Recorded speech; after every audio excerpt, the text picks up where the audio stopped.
A death in Disneyland that will take you back to the park's most turbulent era. A 22-year-old man, Marcelo Torres, was killed in a roller coaster accident at Disneyland. The disaster occurred as a result of Disneyland's poor management and workers. But who would have guessed that a man who was only out for the day would live his last day? Marcelo Torres. On August 30th of 1981, in Torrance, California, Marcelo was a good and obedient kid, according to his friend. He never smoked, drank, or did any other bad things while he was in high school in Arizona. In pursuit of his lifelong dream of becoming an animator, Marcelo enrolled at Brooks College in Long Beach, California, where he met Vicente Gutierrez, who would later become a business partner.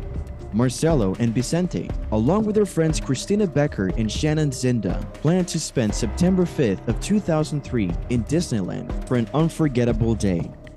The day was remarkable, but not in the way the friends had hoped. The accident. Marcelo sat next to Vicente in front of the automobile, which was parked behind the train. Almost halfway through the journey, the lap bar was lowered, and off they went, with him seated on the right and his companions Christina and Shannon sitting straight behind them. By 11:20 a.m., the lead vehicle was made to look like a little red engine, and the open-top passenger cars rushed through the pretend desert environment and uphill into a tunnel where the cars split and the locomotive derailed. Riders clambered from their automobiles as soon as the collision occurred, and furious park visitors poured out, screaming for aid. "Someone has been seriously injured. It's quite serious. Send someone up here, please," cried two young men sprinting from the scene of the accident, claimed Seattle residents John and Lori Wims, who were waiting at the front of the line for the next train. Passengers were stuck in the cavern for an extended amount of time until Anaheim firefighters and paramedics could free them. Frontierland was swiftly closed off, and park employees in coonskin caps respectfully barred visitors from entering. The deceased has been identified as Marcelo Torres, 22, of Gardena. He had to be extracted from the front passenger seat, according to emergency personnel. Later in the day, Walt Disney Company CEO Michael Eisner attended a news conference at the park to express his condolences to the victims' families. He said that for the last 50 years, our primary concern has been and continues to be the safety and well-being of our theme park, our customers, and our personnel. But his speech was of no use because Torres had already lost his life. Cause of the accident. According to the NTSB investigation, the wheel assembly became detached owing to fatigue cracking, which was caused by Disneyland's insufficient maintenance methods. According to the assessment, the ride had not been adequately examined and maintained, allowing wear and tear on the wheel assembly to go unnoticed.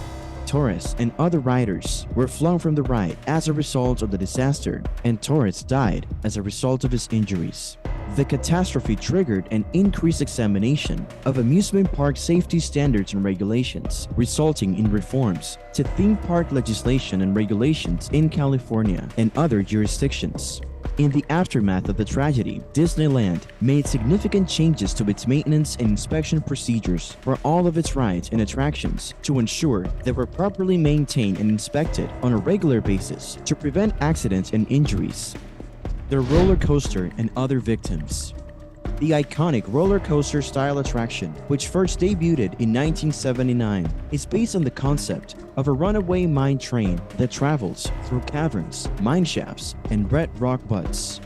The trains, which can carry up to 32 passengers, are typically composed of 5 cars and a small engine.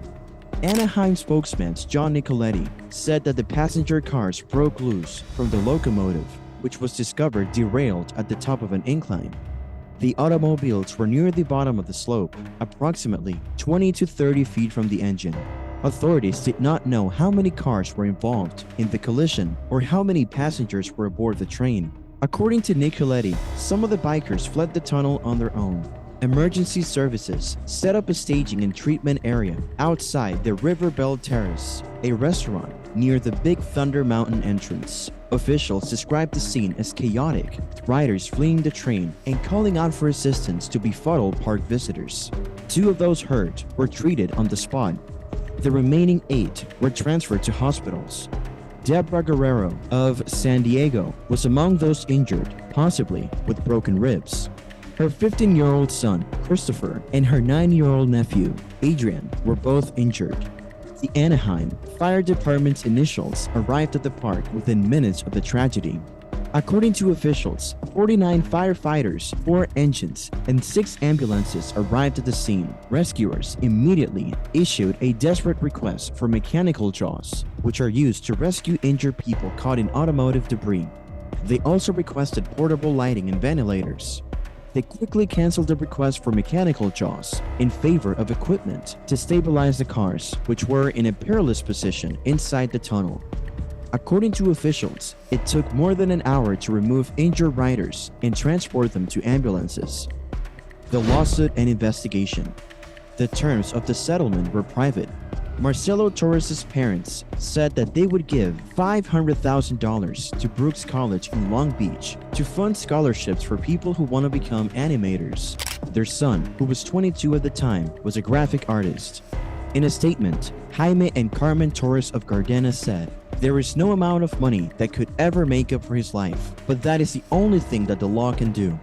Now that this exhaustingly emotional process is over and we know what happened, we should be able to move on. 3 days before jury selection was to start in Orange County Superior Court, the settlement was made public.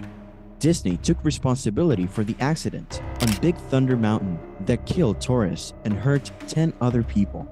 Rob Dowdy, a spokesman for Disneyland, said, "We all deeply regret that the terrible accident happened and are very saddened by the terrible pain it has caused the Torres family." 2 months after the accident, the California Division of Occupational Safety and Health put out a report that said park maintenance workers, ride operators, and a mechanic were to blame.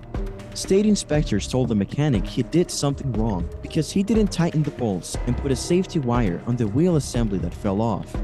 They also said it was the fault of a manager who said the ride was safe without checking it, and criticized Disneyland's maintenance rules for letting workers sign off on work done by others.